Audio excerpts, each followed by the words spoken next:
গতকাল থেকে বছরের শ্রেষ্ঠ দিন শুরু হয়েছে। যে দিনগুলি সম্পর্কে বা যে দিনগুলির ফজিলত, মর্যাদা, গুরুত্ব সম্পর্কে গত জুমাবারে আমরা আলোচনা করেছিলাম।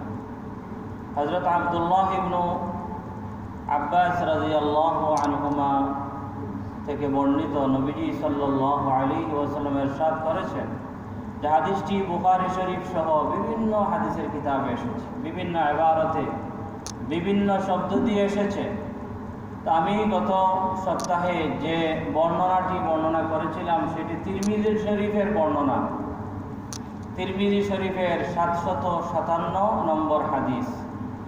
আল্লাহর হাবিব সাল্লাল্লাহু আলাইহি ওয়াসাল্লাম ইরশাদ করেছেন, মা মিন আইয়াম العمل الصالح فيهن أحب إلى الله من هذه الأيام العشر। জিলহজ মাসের প্রথম 10 দিনের নেক আমলের তুলনায় আল্লাহ সুবহানাহু ওয়া তাআলার কাছে অধিক প্রিয় আর কোনো দিনের কোনো আমল নেই। তখন সাহাবায়ে কেরাম রিদওয়ানুল্লাহি আলাইহিম আজমাইন হাবিব সাল্লাল্লাহু আলাইহি ওয়াসাল্লামকে জিজ্ঞাসা করলেন, ওয়ালাল জিহাদু ফি সাবিলিল্লাহি ইয়া রাসূলুল্লাহ, হে আল্লাহর রাসূল সাল্লাল্লাহু আলাইহি ওয়াসাল্লাম, আল্লাহর রাস্তায় জিহাদ করাও কি এই 10 দিনের নেক আমলের চাইতে আল্লাহর কাছে অধিক প্রিয় নয়? তখন নবীজি সাল্লাল্লাহু আলাইহি ওয়াসাল্লাম বললেন, ওয়ালাল জিহাদু ফি সাবিলিল্লাহ ইল্লা রাজুলুন খারাজা বিনাফসিহি ওয়া মালিহি ফালাম ইয়ারজি মিন যালিকা বিশাই। তবে ওই ব্যক্তির কথা আলাদা যে ব্যক্তি তার জান মাল নিয়ে আল্লাহর রাস্তায় বের হয়েছিল, অতঃপর সব কিছু আল্লাহর রাস্তায় বিলীন করে দিয়েছে। অর্থাৎ ব্যক্তি শহীদ হয়েছে এবং তার মালও আল্লাহ সুবহানাহু ওয়া তাআলার রাস্তায় খরচ করে দিয়েছে। সেই ব্যক্তির আমলের বিষয়টি আলাদা। তাছাড়া নরমালি যে জিহাদ আছে সেই জিহাদও এই 10 দিনের নেক আমলের চাইতে অধিক প্রিয় নয় মাওলার কাছে। সেই হিসাবে গতকাল থেকে জিলহজ মাস শুরু হয়েছে। আজকে জিলহজ মাসের 2 তারিখ, জিলহজ মাসের প্রথম জুমাবার। এই দিনগুলি অত্যন্ত গুরুত্বপূর্ণ, মাওলার কাছে অত্যন্ত মর্যাদাপূর্ণ, বছরের শ্রেষ্ঠ দিন। গত সপ্তাহে আমরা বলেছিলাম মুহাক্কিকিন, বিজ্ঞ উলামায়ে কেরামের মত হচ্ছে এই দিনগুলি দিন হিসাবে বছরের শ্রেষ্ঠ দিন। তাহলে রমজান বলতেছেন রমজানের শেষ 10 রাত হিসাবে বছরের মাঝে শ্রেষ্ঠ রাত, যেহেতু সেই রমজানের শেষ 10-এ লাইলাতুল কদর রয়েছে। আর এই 10 দিনে আমাদের ইসলামের মৌলিক সকল আমলগুলি এই 10 দিনের মধ্যে আমল করা সম্ভব। এই 10 দিন ছাড়া অন্য কোনো দিনে ইসলামের বুনিয়াদি যে বিষয়গুলি আছে সবগুলি আদায় করা সম্ভব নয়। যেমন কালিমা তো আমাদের সাথে সবসময় আছে, নামাজ তো আমরা প্রতিদিন 5 বেলা পড়ি, 5 ওয়াক্ত পড়ি। যাদেরকে আল্লাহ সম্পদ দিয়েছেন তারা যাকাতও দেয়, এবং মাহে রমাদানে আমরা রোজা রাখি। রমজান ছাড়াও অন্য সময় নফল রোজা রাখা যায়। বছরের সারা সকল দিনেই সদকা খয়রাত করা যায়, কিন্তু একমাত্র হজ করতে হলে এই দিনগুলি লাগে। সুতরাং উলামায়ে কেরাম বলেছেন এই দিনগুলির ফজিলত এত বেশি হওয়ার পিছনে কারণ হচ্ছে এই দিনগুলির মধ্যে ইসলামের সকল রুকনগুলি একত্রিত হয়। অন্যান্য দিনের মধ্যে এগুলো একত্রিত হয় না। আমরা তো কুরবানি দিয়েছি অতদিন, একবার হইলে 7 নাম, খরচে হইলে 1 নাম, কখন বলে দিলে 7 নাম হইলে কুরবানি হইত না। আমি আল্লাহর রাস্তায় কুরবানি দিলাম, আল্লাহ হইলে দিলাম। কোনটা সঠিক? এক গরুতে 7 নাম দেওয়া যায়। এক গরুতে 7 নাম, জি জি। একটা খরচেতে 1টা নাম, একটা খুশিতে একটা নাম। ইলা বলে দিয়ে নাম দিয়ে বলে কুরবানি আদায় হইতো না, হয় না। ফেসবুকে দেওয়া হয়েছি হবে ইনশাআল্লাহ। তবে আপনি কুরবানি দেওয়ার সময় যারা শরীক হবে বিসমিল্লাহ করতো, আমরা কইয়াও দেবো করি 7 নাম দেই গরু আর 1 নাম দেই বসি। দোয়ার সময় বিসমিল্লাহ আল্লাহু আকবার হবে হবে ইনশাআল্লাহ। হবে গরুতে মহিষে উঠে 7 জন শরীক হতে পারে। উট, গরু, মহিষ। জি। আর খাসি আজকে আলোচনা হবে এই বিষয়ে। হ্যাঁ? আজকে এবং আগামী জুমাবার এই বিষয়ে আলোচনা হবে। এগুলো তো আমরা বিভ্রান্ত হয়ে যাই। না হবে ইনশাআল্লাহ। হয়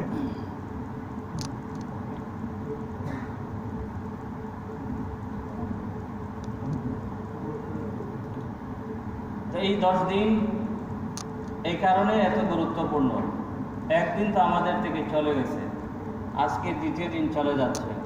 এই 10 দিনের মধ্যে আমরা কি কি আমল করতে পারি সে বিষয়ে আমাদের গত সপ্তাহে মোটামুটি আলোচনা হয়েছে। 1 নম্বর হচ্ছে তাওবাতুস সাদিকা, সঠিক অর্থে তওবা লাগবে। কারণ ব্যক্তির ভিতরে যদি গুনাহের নাপাকি থাকে আর যদি সে গুনাহ থেকে তওবা করে না, তাহলে সে নেকির কাজকে নেকি হিসাবে দেখতে পায় না, বদির কাজকে বদি হিসাবে দেখতে পায় না। তার কাছে নেকির কাজ বদির কাজ এগুলো সমান, তার আয়না মলিন হয়ে যায়। যেরকম চেহারা দেখার জন্য আয়না আছে, আয়না মলিন হয়ে গেলে আপনার এত সুন্দর চেহারা আয়নাতে দেখাবে না সুন্দর। তদ্রূপ যদি কোনো ব্যক্তি গুনাহগার হয় আর গুনাহের নাপাকি যদি তার অন্তরে ভরা থাকে আর সেই গুনাহগুলি থেকে যদি সে তওবা না করে, তাহলে নেকির কাজকে নেকি হিসাবে সে দেখতে তার কষ্ট হবে আর বদির কাজকে বদি হিসাবে দেখতে তার কষ্ট হবে। সেজন্য 1 নম্বর কাজ হচ্ছে আত-তাওবা সাদিকা, সঠিক দিলে সঠিকভাবে যেভাবে তওবা করতে হয় সেভাবে তওবা করে নিতে হবে। 2 নম্বর হচ্ছে আন-নিয়াতুস সাদিকা, যে এই দিনগুলির শুরু থেকেই আমাদের সকলের নিয়ত থাকতে হবে এই দিনগুলির একটা সেকেন্ড একটা মিনিটও যাতে আমাদের বেকার না যায়। 3 নম্বর হচ্ছে আল মুজাহাদা আল জাইয়িদা, শুধুমাত্র সঠিক নিয়তে হবে না, বরং কোমর বেঁধে রাখতে হবে, চেষ্টা করতে হবে। আর আল্লাহ সুবহানাহু ওয়া তাআলার আমাদের প্রতি নিয়ামত এবং রহমত হচ্ছে আমরা চেষ্টা করলে আল্লাহ সুবহানাহু ওয়া তাআলা আমাদের কাজ করতে সহজ করে দেন। সুতরাং চেষ্টা করতে হবে। নিয়ত শুধু নিয়ত করলেন আজকে তাহাজ্জুদের সময় উঠব, কিন্তু তাহাজ্জুদের সময় ওঠার জন্য যে সমস্ত ব্যবস্থা এবং চেষ্টা আছে সেগুলি করলেন না, হয়তো আপনার তাহাজ্জুদের সময় ওঠা হবে না। 1 নম্বর নিয়ত লাগবে, এরপরে চেষ্টা লাগবে। আবার শুধু চেষ্টাও নিয়ত ছাড়া হয় না, সঠিক নিয়ত লাগবে। একজন ব্যক্তি সব কিছুর ব্যবস্থা করছে কিন্তু তার ইচ্ছা নাই, তখন ঘড়ি দেখবেন অ্যালার্ম দিবে, ঘড়ির অ্যালার্ম বাজবে, মোবাইলে অ্যালার্ম বাজবে, সে ঘুমিয়ে পড়বে, উঠতে পারবে না। এবং দেখবেন অনেক সময় সে ওই ঘুমের মধ্যেই তাহাজ্জুদের সময় ওঠার জন্য অ্যালার্ম ফিট করে দিয়ে সেটিং করেছিল, কিন্তু ঘুমের মধ্যেই দেখবেন সেটা বন্ধ করে দিয়েছে, কারণ ঘুমানোর সময় তার নিয়তের মধ্যে তেমন পাকা পুক্তে গিয়েছিল না। সুতরাং আত-তাওবা আস-সাদিকা, আন-নিয়া আস-সাদিকা এবং আল মুজাহাদা আল জাইয়িদা। 4 নম্বর হচ্ছে যে আমাদের প্রত্যেককেই 5 ওয়াক্ত নামাজ জামাতের সহিত আদায় করতে হবে। মনে রাখতে হবে যে নফল যতই করি না কেন ফরজের কাজ দিবে না। ফরজের দ্বারা আমার যে উপকার এবং যে কাজ হওয়ার কথা আখিরাতে, সেই কাজ শুধু ফরজ বাদ দিয়ে নফলের মাধ্যমে হবে না। 5 নম্বর হচ্ছে আমাদেরকে ইশরাক, আওয়াবিন, চার্জ, তাহাজ্জুদ সহ এই দিনগুলির মধ্যে বেশি বেশি করে নফল নামাজ পড়ার চেষ্টা করতে হবে। 6 নম্বর হচ্ছে রোজা রাখার চেষ্টা করা। কোনো হাদিসের মধ্যে আসছে, যদিও সূত্রের দিক দিয়ে, রিওয়ায়াতের দিক দিয়ে, সনদের দিক দিয়ে হাদিসটি কিছুটা দুর্বল। নবীজি বলেছেন সিয়ামু কুল্লি ইয়াউমিন মিন হাযিহিল আইয়াম, এই 10 দিনের প্রথম যে 9 দিন আছে, এই 9 দিনের প্রত্যেক দিনের রোজা ইয়াদিলু সিয়ামা সানা, 1 বছরের রোজার সমান। এই 9 দিনের ঈদের আগের দিন পর্যন্ত সর্বমোট 9 দিনের প্রত্যেক দিনের রোজা, এক দিনের রোজা 1 বছরের রোজার সমান। সুতরাং আমি 1 দিন রোজা রাখবো আর 1 বছর রোজা রাখার সওয়াব পাবো, এটা অনেক বড় বিষয়। আর বিশেষভাবে যদি আমরা এই 9 দিন পুরা রোজা রাখতে পারি না, তাহলে কমপক্ষে আরাফার দিন রোজা রাখবো, 9 তারিখে রোজা রাখবো। এই 9 তারিখের রোজার ফজিলত সম্পর্কে বিশুদ্ধ হাদিস আছে মুসলিম শরীফের মধ্যে। আল্লাহর হাবিব সাল্লাল্লাহু আলাইহি ওয়াসাল্লাম বলেছেন, সিয়ামু ইয়াউমি আরাফা আহতাসিবু আলাল্লাহ আন ইউকাফিরা আস-সানাতা আল্লাতী ক্বাবলাহু ওয়াস-সানাতা আল্লাতী বা'দাহু। আরাফার দিনের রোজা সম্পর্কে আমি নবীজি বলছেন, আরাফার দিনের রোজা সম্পর্কে আমি আল্লাহর দরবারে আশাবাদী যে পিছনের 1 বছরের গুনাহ এবং সামনের আরো 1 বছরের গুনাহ, সর্বমোট 2 বছরের গুনাহকে আল্লাহ সুবহানাহু ওয়া তাআলা মাফ করে দিবেন একদিনের রোজার বদৌলতে। এটা আল্লাহ পাকের রহমত। ফাআলুল লিমা ইউরিদ, আল্লাহ পাকের যা ইচ্ছা তিনি করতে পারেন। একদিন রোজা রাখবো আর 2 দিনের বিশেষভাবে সগীরা গুনাহ, 2 বছরের, 2 দিনের নয়, 2 মাসের নয়, 1 বছরের নয়, 2 বছরের সগীরা গুনাহ মাফ হবে। এটা বিশুদ্ধ হাদিসের মধ্যে আসছে, মুসলিম শরীফের মধ্যে আসছে। আরাফার দিনের রোজার বদৌলতে আল্লাহ সুবহানাহু ওয়া তাআলা আমাদের পিছনের এবং সামনের সর্বমোট 2 বছরের গুনাহ মাফ করে দিবেন। এরপরের বিষয়, যাদেরকে আল্লাহ সুবহানাহু ওয়া তাআলা সম্পদ দিয়েছেন, সামর্থ্য দিয়েছেন, তারা হজে গিয়েছেন। এটাও এই দিনগুলির ইম্পর্টেন্ট একটি আমল। তারা হজ করতেছেন এবং উমরাও করতেছেন। 8 নম্বর বিষয় হচ্ছে আত-তাকবীর ওয়া তাহলিল ওয়া তাহমিদ। ইবনে উমর রাদিয়াল্লাহু তাআলা বর্ণনার মধ্যে আসছে, ফাকসিরু ফিহা মিনাত তাহলিল ওয়া তাকবীর ওয়া তাহমিদ।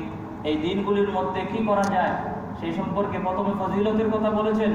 ফজিলতের কথা বলার পর বলতেছেন ফাকসিরু ফিহা, এই দিনগুলির মধ্যে বেশি বেশি করে তোমরা পড়ো আত-তাহলিল লা ইলাহা ইল্লাল্লাহ ওয়া তাকবীর আল্লাহু আকবার ওয়া তাহমিদ আলহামদুলিল্লাহ। তিনি কিছু ইবাদতের কথা বলেছেন যে বেশি বেশি করে লা ইলাহা ইল্লাল্লাহ পড়ো, কারণ লা ইলাহা ইল্লাল্লাহ হচ্ছে আফজালুজ জিকির, সর্বশ্রেষ্ঠ জিকির হচ্ছে লা ইলাহা ইল্লাল্লাহ। মুসা আলা নবিয়িনা ওয়া আলাইহিস সালাতু ওয়াস সালাম একবার আল্লাহ সুবহানাহু ওয়া তাআলাকে বললেন, পরবর্তীকার আমাকে একটা বিশেষ স্পেশাল একটা জিকির আমাকে বলে দিন। তখন মুসা আলাইহিস সালামকে আল্লাহ সুবহানাহু ওয়া তাআলা বললেন, কুল ইয়া মুসা লা ইলাহা ইল্লাল্লাহ, মুসা তুমি লা ইলাহা ইল্লাল্লাহর জিকির করবে। তখন মুসা আলাইহিস সালাম বললেন, কুল্লু ইবাদিকা ইয়াকুলুনা হাযা, কুল্লু ইবাদিকা ইয়াকুলুনা হাযা। পরবর্তীকার আপনার সব বান্দারাই তো কি বলে লা ইলাহা ইল্লাল্লাহ বলে। আমি নরমালি কোনো জিকির, স্বাভাবিক কোনো জিকিরের কথা আপনার কাছে চাই নাই, বিশেষ জিকির। আল্লাহ সুবহানাহু ওয়া তাআলা বললেন, এর চাইতে আর বড় আর বিশেষ কোনো জিকির হতে পারে না। সুতরাং এই দিনগুলোতে তাকবীর, তাহলিল, তাহমিদ বা আমরা যে সমস্ত তাসবিহাত পড়ি এগুলির পরিধি বাড়িয়ে দেওয়া। আগে যদি আমি 1000 বার পড়ার অভ্যাস, আমি এই দিনগুলিতে 1500 বার পড়ব, অন্তত 1100 বার পড়ব, একটু বাড়িয়ে দিব। আকসিরও বলেছেন। 9 নম্বর বিষয় হচ্ছে তিলাওয়াতুল কোরআনুল কারীম, কোরআনে কারীমের তিলাওয়াত করা। যদি আমাদের কোরআনে কারীমের তিলাওয়াত দেখে দেখে যদি পড়া সম্ভব না হয়, দেখে দেখে পড়া ভালো, দেখে দেখে পড়া হচ্ছে উত্তম। কারণ কোরআনে কারীমের দিকে নজর করাও একটা ইবাদত, কোরআনে কারীমের দিকে নজর করাও একটা ইবাদত। কোনো কোনো বর্ণনা আছে 3টি জিনিসের দিকে নজর করা ইবাদত। 1 নম্বর হচ্ছে কোরআনে কারীমের দিকে নজর করা, 2 নম্বর হচ্ছে কাবা শরীফের দিকে নজর করা, কাবা শরীফের দিকে, 3 নম্বর হচ্ছে পিতামাতার দিকে নজর করা। এগুলো হচ্ছে ইবাদত। পিতামাতার সেবা যত্ন তো সওয়াবের কাজ। এমনিতেই যদি বসে বসে পিতামাতার দিকে তাকা, নেক নজর করেন, মহব্বতের নজর, সম্মানের নজর, এটা একটা ইবাদত। সুতরাং তিলাওয়াত করব। আর যদি আমাদের দেখে দেখে তিলাওয়াত করা সম্ভব না হয়, তাহলে আমরা মুখস্থ যেগুলি আমরা সূরা কালাম যেগুলি জানি, যেগুলো দিয়ে নামাজ পড়ি ওইগুলোই তিলাওয়াত করব। বিশেষভাবে সূরা ইখলাস 3 বার করে তিলাওয়াত করব। নবীজি বলেছেন, সূরাতুল ইখলাস তা'দিলু সুলুসাল কোরআন, সূরাতুল ইখলাস তা'দিলু সুলুসাল কোরআন। সূরা ইখলাস হচ্ছে কোরআনে কারীমের 3 ভাগের 1 ভাগের সমান, 1/3 সমান, অর্থাৎ প্রায় 10 পারার সমান। আর 3 বার পড়লে 1 খতমের সমান। সুতরাং যদি আমাদের কোরআন শরীফ দেখে দেখে পড়া না আসে, তাহলে যে সমস্ত সূরা আমাদের মুখস্থ আছে সেই সমস্ত সূরা আমরা পড়তে পারি। বিশেষভাবে সূরা ইখলাস, সূরাতুল আলহামদুলিল্লাহ, সূরা ফাতিহা আমরা পড়তে পারি। সূরা ফাতিহাকে বলা হয়েছে আযমু সূরাতিন ফিল কোরআন, আযমু সূরাতিন ফিল কোরআন। কোরআনে কারীমের মধ্যে সবচেয়ে বড় মান, সম্মান, মর্যাদার দিক দিয়ে সবচেয়ে বড় সূরা হচ্ছে সূরাতুল ফাতিহা, আলহামদু সূরা। এরপরে আমরা আরেকটি বিশেষ আমল আমরা করব, সেটি হচ্ছে আপনার সদকা খয়রাত করা। সদকা খয়রাত করা, গত সপ্তাহে আমরা বলেছিলাম সদকা খয়রাতের যে সওয়াব, সদকা খয়রাতের যে আসর মানুষের ইহকালীন জীবনে এবং পরকালীন জীবনে আছে, যেটি বিস্তারিত বর্ণনা দিতে হলে অনেক দিন লাগবে, একদিনে এগুলার বর্ণনা দেওয়া সম্ভব না। হাদিস এবং কোরআনে কারীমের মধ্যে সদকা খায়রাতের যে সমস্ত ফজিলতের কথা আসছে, সে সমস্ত ফজিলত সম্পর্কে আমরা বিভিন্ন সময় আলোচনা করি। ইনশাআল্লাহ কোনো এক সময় আলোচনা করব। এই দিনগুলির মধ্যে আমরা সদকা খায়রাত বেশি করে করব। মাদ্রাসাতে আমরা দান করব, মসজিদে দান করব, আমরা গরিব মিসকিনদেরকে দেব, অসহায় পাড়া প্রতিবেশী নিজের আত্মীয় স্বজন যারা আছে অসহায় তাদেরকে দান সদকা খায়রাত করব। আমাদের মসজিদের সব দিকে বক্স রাখা আছে, দান বাক্স রাখা আছে। প্রত্যেক দিন যদি একটা রুটিন করি, আমার তৌফিক অনুপাতে আমি 5 টাকা, 10 টাকা, 500 টাকা, 100 টাকা যা পারি আমি দেব, তাহলে প্রত্যেক দিন আমি এরকম দিলে আমার 9 দিন 10 দিন, এই 10 দিনের 10 দিন আমার সদকার কাজের মধ্যে লেগে যাবে। সুতরাং প্রত্যেক দিন একটা নিয়ত করতে হবে, আজকে মসজিদ থেকে বের হব না মসজিদের বক্সে কোনো টাকা না দিয়ে।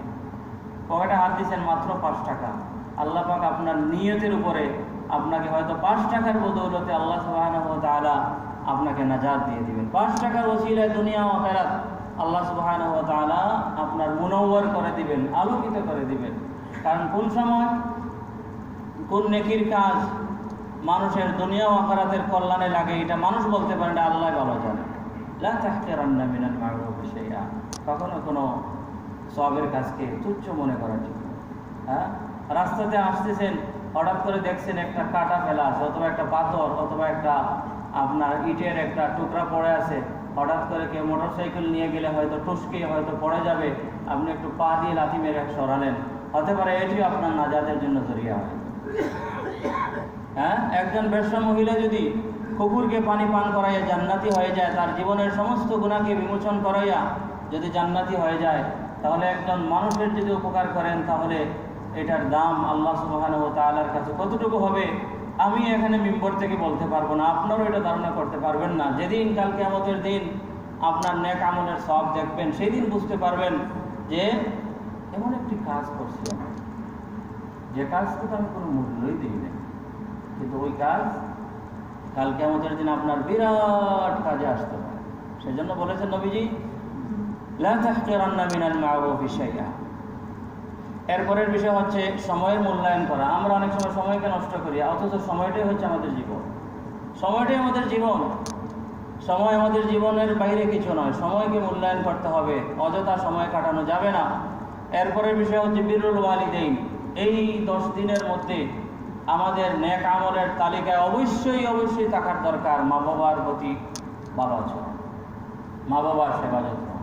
মা বাবার সেবা যত্ন এমনিতেই নেকির কাজ, এটার উপরে আর কোনো কাজ হতেই পারে না আল্লাহর ইবাদতের বাদে। মা বাবার সেবা যত্ন এটা হচ্ছে সৃষ্টি জগতের সাথে আমরা যত আচরণ করি, যত আমরা ভালো আচরণ করি, এগুলির মাঝে সেরা শ্রেষ্ঠ আচরণ হচ্ছে মা বাবার সাথে ভালো আচরণ। সুতরাং যদি কোনো ব্যক্তির মা বাবার সাথে আচরণ যদি অন্যরকম কিছু থাকে, তাহলে এই 10 দিনগুলির মধ্যে আমাদের এগুলো সংশোধন করে ঠিক হয়ে যেতে হবে এবং মা বাবাকে রাজি খুশি করে নিতে হবে। কারণ হাদিসের মধ্যে আসছে রিযাল্লাহ ফি রিযাল ওয়ালিদাইন, রিযাল্লাহ ফি রিযাল ওয়ালিদাইন। আল্লাহ সুবহানাহু ওয়া তাআলা ততক্ষণ পর্যন্ত আপনার উপরে খুশি হবেন না, আপনার উপরে রাজি হবেন না, যতক্ষণ না আপনার মা বাবা আপনার উপর রাজি খুশি হবে। তাহাজ্জুদ পড়েন ভালো কথা, জামাতের সহিত নামাজ পড়েন ভালো কথা, দাওয়াতের কাজ করেন ভালো কথা, এগুলি প্রশংসনীয়। কিন্তু যদি আপনার মা বাবা যদি আপনার উপর নারাজ থাকেন, আমার কথা না, নবীজির কথা, রিযাল রাব্বি ফি রিযাল ওয়ালিদাইন, হবে না, কাজ হবে না। মা বাবা অসন্তুষ্ট আর তুমি তাহাজ্জুদ পড়ে আল্লাহকে সন্তুষ্ট করে ফেলবা, এটা হতে পারে না। নবীজির কথা, রিযাল রাব্বি ফি রিযাল ওয়ালিদাইন ওয়া সাখাতুর রাব্বি ফি সাখাতুল ওয়ালিদাইন। এটা খুব একটা আমাদের সমাজকে সুন্দর করার একটি হাদিস। মা বাবা খুশি আছেন, আল্লাহ খুশি।